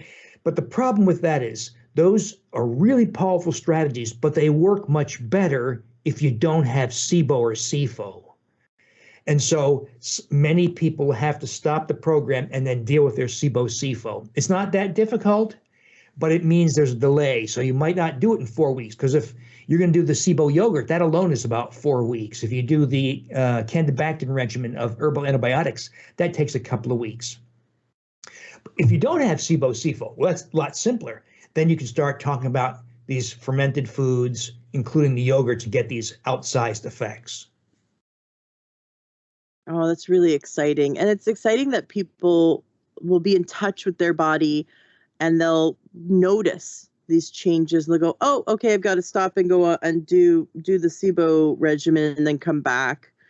And it empowers people. It gives them confidence, because I think, and I've experienced this as well, so many of us, because we're raised to believe that we wait to get sick and then go to the doctor, and the doctor is on their pedestal that will heal us, and then they write a prescription, and which most drugs don't heal, they suppress. They manipulate the body and suppress, and they don't actually help the body overcome, right, and get healthy again, right? Because the body was out of balance because it was missing nutrients. Mostly it's our diet. We got to bring in the nutrients. We got to correct the diet. Now we've got to make sure our diet includes the prebiotic and the probiotics, right? The fermented foods. But first correct, like you said, first correct the overgrowth, if there's an overgrowth in the small intestines. But we've been raised to believe that we wait to get sick, right? And then see the doctor. It's so backwards. And yet this is the sort of the mainstream idea of health, is that we are helpless, and the all-seeing, all-knowing doctor is going to help us, right? And that's a perfect business model. It's perfect PR, perfect marketing for big pharma, right? Perfect, right? It sets up a lifelong customer for doctors and big pharma. And then there's doctors like you who are like, let's get so healthy. We don't need to we don't need to get sick all the time and go to the doctor and then get on prescriptions. Let's get so healthy that we prevent getting sick. And Actually, you make such a crucial point that I agree with completely. That is, we need to get away from this idea of treating diseases. Yes. Like type 2 diabetes. What do they do for type 2 diabetes? They don't address, one, the American Diabetes Association diet is absurd. It raises blood sugar and sustains diabetes. So they're no help. And the doctor introduces drugs, whether it's insulin or metformin or Byetta injections or other drugs, to reduce blood sugar. But they don't address the cause. So what you're advocating is we identify the root causes of these conditions. So in the case of type 2 diabetes, let's remove the foods that raise blood sugar and cause insulin resistance. Let's address the nutrients that are largely lacking that also contribute to insulin resistance. Let's address the microbiome that via endotoxemia contributes largely to insulin resistance. And diabetes, type 2 diabetes, goes away. in the Hmm. vast majority of people. I was a diabetic 30 years ago. I'm no longer a diabetic on nothing except my nutrients and food. And I have a Nice. perfect blood sugar, perfect hemoglobin A1C. And I've done this with many, many people. And there's actually published evidence to this effect. But unfortunately, it doesn't drive revenues. And so while you and I know this, and your listeners know this, my colleagues don't give a crap because there's no pot of gold involved. Right. This is a really scary part of the medical system. You as the patient need to be incredibly informed, and we have to pull our heads out of the sand. We cannot blindly take our bodies to a doctor that is just going to put us on the conveyor belt of allopathic medicine. We need to take charge. And that can seem daunting and overwhelming, especially if we have a large family. If I know as a mom, I'm responsible for feeding everyone every day, every meal, and it gets a little overwhelming and it gets a little old. But if we can just sort of like step back and just take these baby steps. So I love that your program's like, okay, let's just make this yogurt and eat it for the next 2 weeks. Like that's doable, right? What else are some doable steps that we can take? Not nothing overwhelming, but something that like really gives us some bang for our buck. I have a really cool one. It's not in the book, but it's consistent with the program, but it is in my website. I had my Wheat Belly blog for years, had 30 million visits, and I converted it over to Dr. Davis, drdavisinfinitehealth.com. I had so many websites and social media. I combined a lot of it into one website, this drdavis.com, infinitehealth.com. And one of the things I've been advocating is there's a fungus, not a bacteria, but a fungus called Saccharomyces boulardii. It's a cousin of the Saccharomyces cerevisiae that's used to ferment wine and beer. So Saccharomyces boulardii is better adapted to the human body. It doesn't take up long-term residence. It acts as kind of a traffic cop in your microbiome that when you get exposed to this microbe, it does all kinds of cool stuff. It encourages growth or proliferation of healthy bacterial species. It discourages unhealthy species, including fungi like Candida albicans and Candida glabrata and Malassezia. And if you take it during a course of antibiotics, it minimizes the disruption of your microbiome because it's not susceptible to antibiotics. It's a fungus. So we take this microbe, and you can buy it in the US at Walgreens or Walmart or Target as a product called Florastor, Florastor, different names in other countries, but in the US it's called Florastor. And as often happens, they sell it to you in kind of low numbers. So what we do, is take a capsule of the Florastor and empty it into some juice. Apple cider is a really good one. I recently did mango passion fruit juice. You just have to make sure there's no preservatives in it. So look for like potassium sorbate or those kinds of things. Don't buy those. You want one with no preservatives because preservatives inhibit the microbe. So get a natural juice. It's going to have a lot of sugar, but fermentation by Saccharomyces boulardii reduces the sugar because it eats the sugar. Now you put it in, so take a capsule, empty it into any volume, a quart, a gallon, whatever you want, cap it lightly, not tightly, because you're going to see within 24 hours as it sits on your kitchen counter, it will be bubbling with carbon dioxide.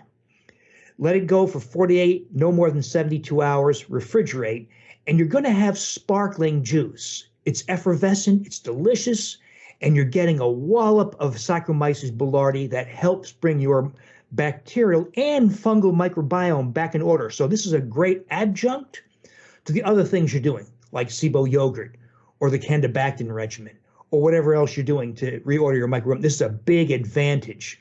Just be sure, don't cap it tightly because you'll have an explosion. There's so much carbon dioxide, but it tastes like apple soda or whatever kind of juice you ferment. It's effervescent like soda. Right. It sounds like making water kefir, where it's like the bacteria eats the sugar and poops out the bubbles. Exactly. Yes. Oh, I love it.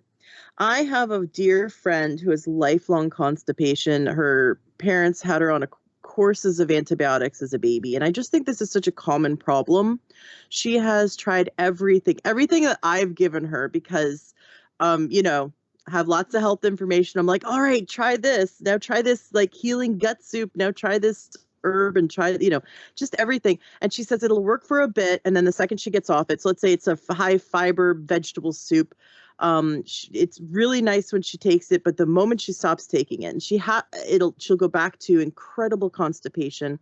Nothing seems to last. Something seems to stick. So every supplement she's tried, every diet change she's tried, and it doesn't have any lasting effect. And she's tried, over the counter into probiotics, and then and she has to be on high doses of oral magnesium just to keep her moving. So, what would you say for someone who has lifelong constipation as that's never been able to get it under control? And I really feel like it's a microbiome issue, and so does she, because she knows she was on antibiotics her entire childhood, and so it totally destroyed her gut. But all the conventional ways of restoring the microbiome haven't worked for her. So, what would you say for those who have this just very chronic constipation? First, actually, I'm very impressed. She knows about magnesium, because magnesium is a really big advantage. It increases, it abbreviates so-called transit time, the amount of time it takes for food to pass through your GI tract. So she's already done that. That's a great thing to do. Another thing, so this is called obstipation.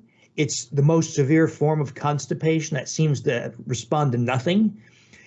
Getting rid of wheat and grains is important, because the gliadin-derived opioids, because you know that opioids, of course, are very constipating. Anybody who's taken OxyContin or other opioid knows you get terrible constipation from opioids.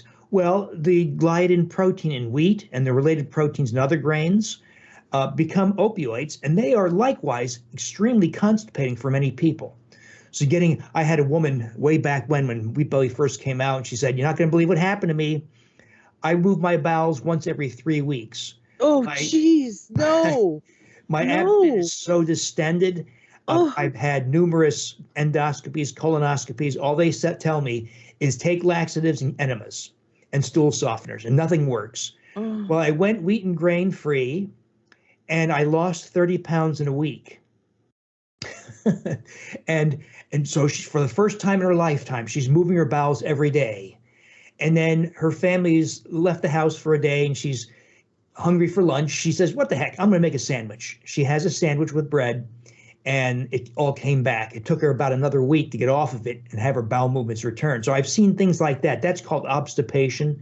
So the gliadin-derived opioids can be a very potent.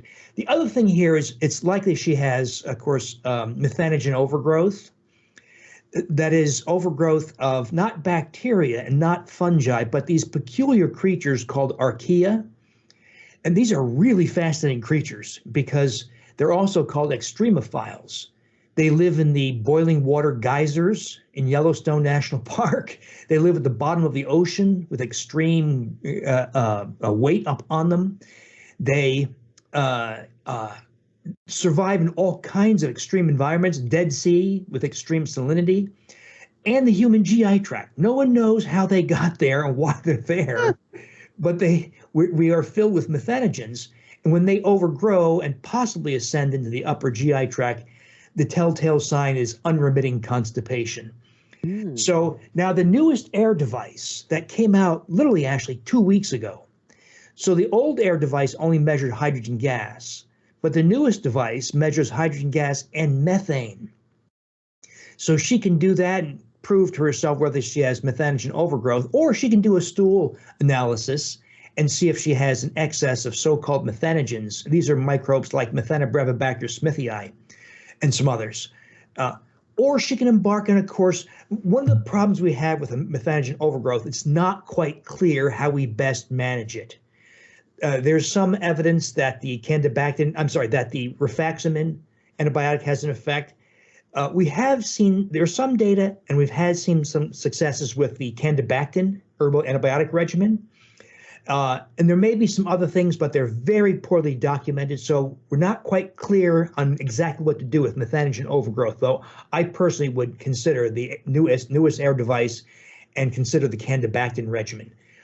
And if you have methanogen overgrowth, you likely have other disruptions of your microbiome. So all the other things we do, like that Saccharomyces boulardii sparkling cider, maybe the SIBO yogurt, all those kinds of things probably have value as well. The Candibactin regimen, is that in your book? It is. So it's from Metagenics. It's Candibactin AR and Candibactin BR. Actually, I was very skeptical about these herbal antibiotics because when you combine things, when you say things like this, let's throw in a little oil of oregano because it's effective against E. coli. Let's throw in a little of this herb because it's effective against this other microbe. You really can't concoct an antibiotic that way. There has to be formal evidence. And so these were concocted very sloppily. I was very skeptical. But then there was a study from Johns Hopkins that compared rifaximin, the conventional antibiotic, with two herbal antibiotic regimens, those ones I've mentioned, the Candibactin regimen and the fc-dysbiocide regimen from Biotics Research. And lo and behold, the herbal antibiotic regimens outperformed the rifaximin, and the rifaximin failures, of which there were many, responded to the herbal antibiotics. So lo and behold, some evidence that these herbal antibiotics, now there's lots of other herbal antibiotics, but they have no evidence for efficacy. So I have no reason to take them on faith. So those two regimens have worked for us. But lately I've been inching towards this idea that, you know what, if you have SIBO, not methanogen overgrowth, but SIBO, try the SIBO yogurt. Now there is one small study, I believe it was done in Italy, looking at rotari that suppress methanogens. But I am skeptical. I don't think that's true, Ashley. I don't think that's really going to play out in the real world. So I wouldn't advocate the rotari alone for methanogen overgrowth and constipation. Right. It sounds like a pretty stubborn microbe to get rid of if it lives in the Dead Sea and lives in geysers, right? It sounds like it's going to take a bit more to move it out of the body. I love the idea. Something. Here's an oddity. If we look at the microbiomes of indigenous populations, like the ones that have been studied in Africa and South America and elsewhere, they have methanogens more than we do. In other words, if we use them as a comparator to see what a healthy microbiome should look like, this is kind of puzzling. They have more methanogens than we do. So I think what's happening here, and by the way, beyond constipation, methanogen overgrowth has not yet been blamed for any human disease. So it's not quite clear what these things are doing. But I think what that means, when you look at the Hadza, for instance, or the Maasai, or the Yanomami, or the people in the jungles of New Guinea, they have all these methanogens. I think what the real story here is the presence of methanogens per se may not be harmful. It's the company it keeps in the rest of the microbiome. So in other words, maybe those indigenous populations do fine with methanogens because they have more spirochetes that we don't have any of, and they have more Prevotella, and they don't have any bifidobacteria. They have very different microbiomes, so maybe it's the setting that occurs. In other words, it's not quite clear what we do about this methanogen overgrowth, but for the sake of your poor friend's constipation, it's still worth considering, like the Candibactin regimen. But I think in future, we're going to have to rethink this whole situation with the methanogens. Fascinating. I love it. I'm really excited. I'm really excited to apply these to my life and get my friends on board, just like you got your whole neighborhood on board. I'm very excited to play with it, and I'm very excited for my listeners to get your book, Super Gut, a 4-week plan to reprogram your microbiome, restore your health, and lose weight. Lastly, let's talk about this idea of losing weight simply by focusing on supporting gut health. We touched on how removing grains, you can lose the water weight, how even just with the rotari, the Lactobacillus rotari, it improves that oxytocin and you feel so good and you're not hungry, so it curbs the appetite. Beyond those things, how does your book help us lose weight through creating a healthy microbiome? Well, we're back to Reuteri and oxytocin. You may recall one of the effects of the boost in oxytocin is the so-called anorexigenic effect. It really turns off your appetite. So, if you go grain-free, wheat and grain-free, you've eliminated gliadin-derived opioid peptides that are not only constipating, they're also very potent appetite stimulants. And that's why you see people, for instance, have a big bowl of pasta, they're filled to bursting, yet they're still hungry. That's the gliadin-derived opioid peptide appetite stimulating effect. So wheat and grain-free, you're given tremendous control over appetite. Cultivate Reuteri, get a boost in oxytocin, you become profoundly in control. Food still tastes great, of course, but you are no longer tempted. And hunger feels completely different. It's no longer that gnawing, desperate feeling. I personally feel hunger as slight restlessness after I haven't eaten for maybe 6 to 8 hours. So it's very different experience. So the oxytocin effect, a big, big advantage. And then there's microbes like Lactobacillus gasseri that has been shown, 2 studies, to reduce waist circumference quite significantly. And if you did an MRI or CAT scan of your abdomen and measured the cross-sectional area of the visceral inflammatory fat, you would see dramatic reductions in visceral fat. It's not quite clear why that is, but I think it's because gasseri is so good at reducing endotoxemia. So recall that the endotoxemia, that is the breakdown products of microbes that enter the bloodstream, is a big contributor to insulin resistance. So if we took somebody who is slender and active and measured their fasting insulin, it's likely something like 2 microunits per liter. If we took somebody who was pre-diabetic, had a big waist, a lot of visceral fat, and we measured their fasting insulin, it's probably 30, 70, 100 microunits per liter. In other words, it's not 20% worse, it's many-fold worse.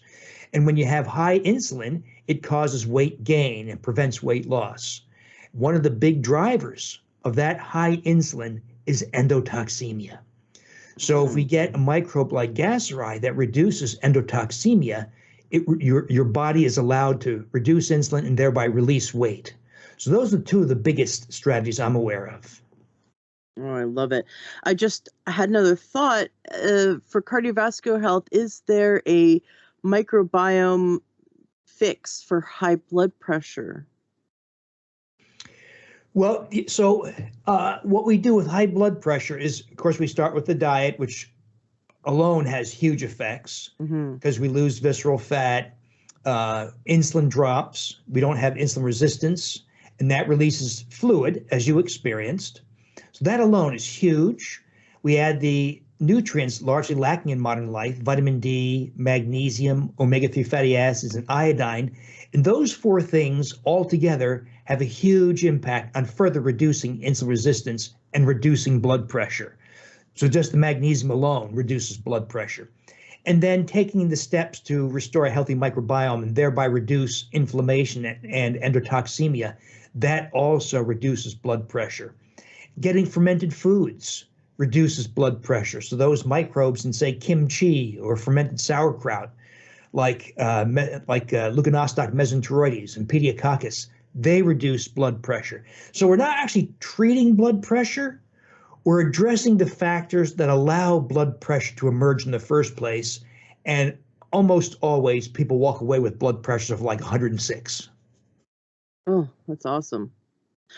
When we go to make our yogurts, can we take, like you've mentioned, like the Lactobacillus gasseri and the Reuteri and all these other really great ones, can we take all of them and throw them in and make a concoction, or do they compete and we really should make individual batches with each one? So good question, Ashley. So it depends on what you're trying to achieve. You can do that. You can combine them, but it's like your backyard garden. If all you have growing in your garden are tomatoes, you're going to have a ton of tomatoes. What if you grew tomatoes and zucchini and cucumbers and squash? you can have fewer tomatoes. So the same kind of thing. So it depends on what you're trying to achieve. If you're trying, so let's say you're a competitive athlete and you want to reduce the amount of muscle injury you have with extreme exertion, you should take Bacillus coagulans and probably ferment it by itself for maximum effect. Or let's say you want to get smoother skin, deeper sleep, and restore youthful muscle and strength. That's a rotari effect. You probably want to ferment rotari by itself. But what if maybe you have somebody in their 20s who doesn't really need to reverse age just yet and would also like some better recovery and maybe wants to have lower blood pressure and smaller waist? Well, maybe we should co-ferment rotari, gaceri, and Bacillus coagulans, and you can do that. One of the things we don't know is so we make future batches of yogurt from a little bit of the prior batch. As you get further and further into subsequent batches, there can be shifts in the relative numbers of different microbes. So one of the things that happens with the SIBO yogurt, for instance, is you'll lose the rotari probably by your 10th batch. So that's an instance where you want to re-inoculate or start from scratch again.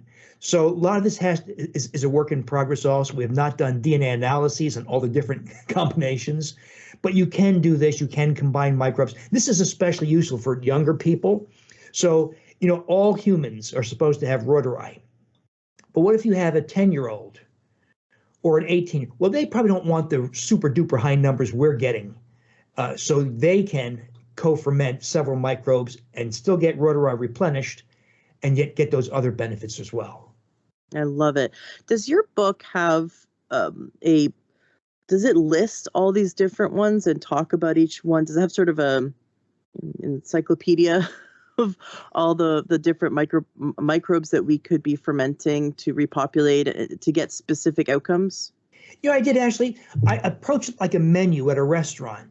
So if you and I walk into a restaurant and the waitress hands us a menu, you don't freak out and say, oh my God, I can't order all these appetizers, main dishes, and desserts, right? We pick and choose the dishes we want. Well, you can do the same thing with the microbiome.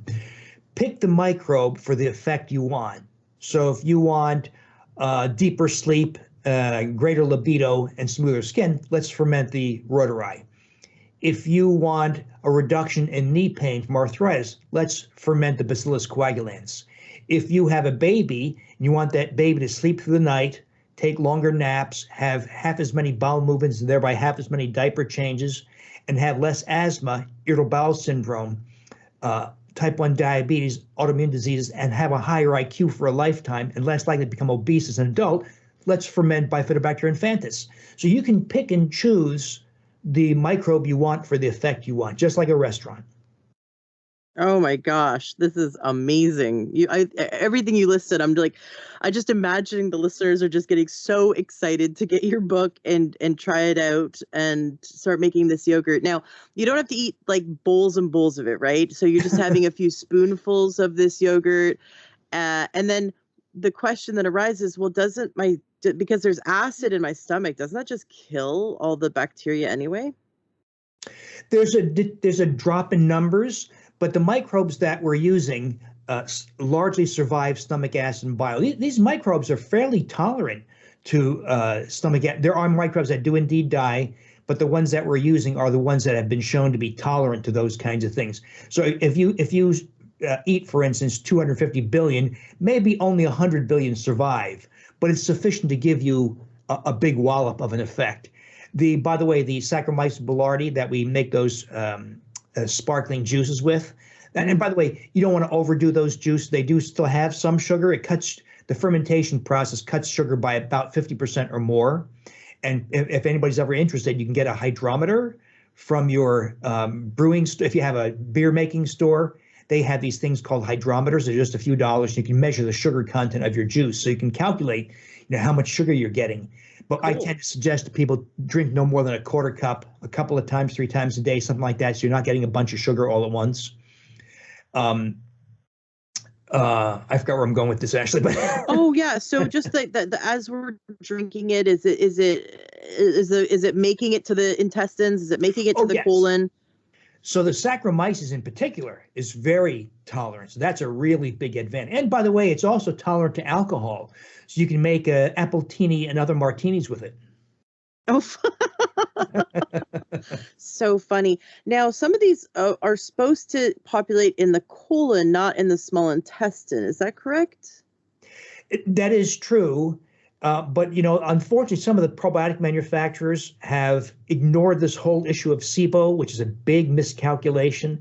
And they do things like double encapsulate their capsules so that it does not dissolve in the small bowel. I think that's a real mistake because even if you don't have SIBO, there's so many factors that are trying to make you have SIBO that it's worth always having microbes in the small bowel to discourage the E. coli's and the Klebsiellas of the colon from ascending. Just taking ranitidine or Prilosec for a few weeks is enough to give you SIBO. Just having an all-you-can-eat vacation in Mexico where you drink too many margaritas over 3 days, that's enough to give you SIBO. So there's so many things conspiring, Ashley, to make those microbes rise into your small bowel that I think it's worth having them released into the small bowel and not trying to keep them in the colon alone. Which makes the yogurt make so much sense. Yes, good thought. Yeah. Yes. I love it. I love it. I could talk to you all day. This is so fascinating. I'm really excited for your book. And of course, the link to the book Super Gut, is going to be in the show notes of today's podcast down in the description, learntruehealth.com, and in whatever podcast directory you're listening from right now. Dr. Davis, is there anything you'd like to share to wrap up today's interview? Any homework, any suggestions? Of course, we're going to have the link to your website and everything you do also in the show notes so people can follow you and read your blog and continue to learn from you. But please impart us with final words of wisdom. So as you know, Ashley, so the lesson to pass on is that if you desire, if you want to, you have astounding power over your health. And that the last person you want to consult on how to become healthy is the doctor. The doctor has no idea. If you said, hey, doc, I'm interested in boosting my oxytocin by getting Reuteri, or I'm trying to make this sparkling apple cider so I get a big wallop of Saccharomyces blood. What do you think about that? You're going to get glazed eyes, or they'll make fun of you, or say something like, hey, did you consult Dr. Google again? So sadly, people in healthcare have abdicated their responsibility in the cause of making more money for their healthcare systems. So it's so important to emphasize that people have huge power. And also, it's important to know that what you're doing, Ashley, is so crucial. People like you and me are no longer welcome on major media. We can't get on TV. We don't get interviewed by major magazines or newspapers because there's too much money at stake for Big Pharma. Big Pharma now funds so much of the media via direct consumer drug advertising and other means that people like you and me who have a message of honest health and nutrition can't get on anymore. So it means that podcasts, blogs, social media are the ways we have to get these kinds of messages to people. If it's not coming from the doctors, and it's not coming from the media, we've got to get these messages out because they're so powerful and they empower people. I am so thankful that you came on the show again. Thank you so much for sharing this information. We really do need to empower ourselves. We really do need to educate ourselves and keep our minds so open that our brains would fall out. We just have to be willing to challenge the belief system we grew up in. We have to be willing to be the salmon. I like to say this often on the show. If you want to be a statistic, do what everyone else is doing. 1 in 3 people have a cancer diagnosis in their lifetime. I think it's 1 in 3 women and 1 in 2 men. I mean, it's ridiculous. It's almost 50%. There's a 50% chance that you're going to get cancer if you just do what everyone else is doing. Of course, my listeners on the show don't. They love to, be the salmon, swim upstream, right? Be the black sheep and choose to take charge of their health. And sometimes that's overwhelming. So just taking one step at a time, right? Just what's one little thing that you can do today to improve your health and continue doing that. But if you want to be a statistic, if you want to have the diabetes, 1 in 3 people are diabetic or pre-diabetic, obesity, it's so common now. Heart disease, cancer, are the top killers. And of course, diabetes is the trifecta, because diabetes causes heart disease, and then there's dementia, there's just deterioration, quick aging, quick deterioration, dying younger and younger. If you want that as your life, maybe not now, but in the future, then do what everyone else is doing. Go eat what everyone else is eating. Go to your doctor and get put on all the drugs he wants to put you on. That going with the flow leads to being a statistic. We have to look at the statistics of health in our country and realize that doing what everyone else is doing is going to give you that, statistically is going to give you that life. And you have to go against the grain.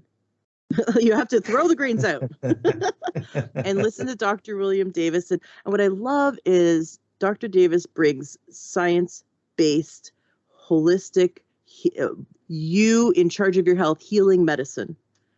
That is backed by studies, that is backed by science. So we don't need to wait to get sick. We can do actionable steps today. Definitely get Dr. Davis's book. I'm so excited about this. And start to take these actionable steps, and do it with your friends and family. And it's so easy to just hand a spoonful of yogurt to your husband or your wife or your sister or whatever. Just, hey, try eating this every day. Just a few spoonfuls a few times a day. And in here, drink this little sparkling beverage. In here, just eat some of this fun fermented food I made. It doesn't take cups and cups or bowls and bowls of it, right? It's just a spoonful at a time, little tweaks at a time. We can completely take back our health. And I know everyone is really excited about introducing the Rotary, and having a better sex life, of feeling amazing on oxytocin, and having better collagen and twice as fast healing. That alone, I think, has sold all of us on buying your book, Super Gut, and of course, following you on your blog and continuing to learn from you. So thank you for everything you do. I'd love to have you back on the show when you have more information. I know you're just constantly digging into the bleeding cutting edge of the science that's coming out. So please come back on the show when you have more to share. Oh, I will, Ashley, happily, anytime.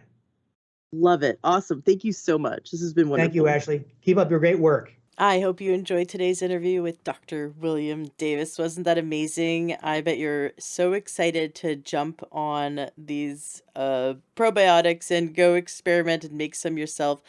I'm going to put the links to what he recommends in the show notes of today's podcast. So wherever you're listening from, just go to the notes below this recording, the description.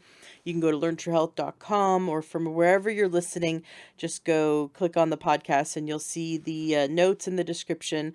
And I'll make sure I put the links there for the probiotics that he recommends to culture, and also yogurt maker and other stuff like that. Make sure that's there so you can immediately go and give it a try, and come join the Learn True Health Facebook group and let us know how it goes. Of course, I've already shared my testimonial at the beginning of the interview, and I look forward to hearing yours as well. I'm very, very excited. So please join the Learn True Health Facebook group, come share your experience, give it a shot. I'm all about experimenting, and the kitchen is such a fun place to do some great fermenting, culture some great probiotics, and do some health experiments, and just try it for yourself. Have yourself a fantastic rest of your day, and I'm just really excited for the journey that you're on. If you're new to this podcast, welcome. Please join the Learn to Health Facebook group so that you can ask questions and jump into the community.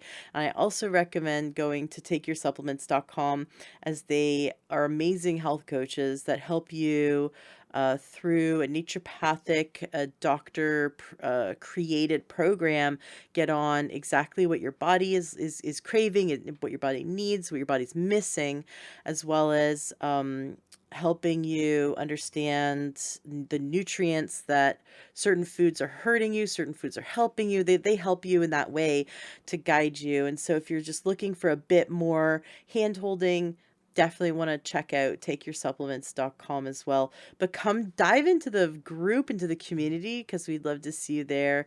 And you can even use the search function in the Facebook group to dive in and learn from so many amazing people from past conversations, and start your own new conversation. Just throw some questions out there. And it's a very supportive group. I'm in there every day helping people. And I look forward to meeting you and seeing you in there as well.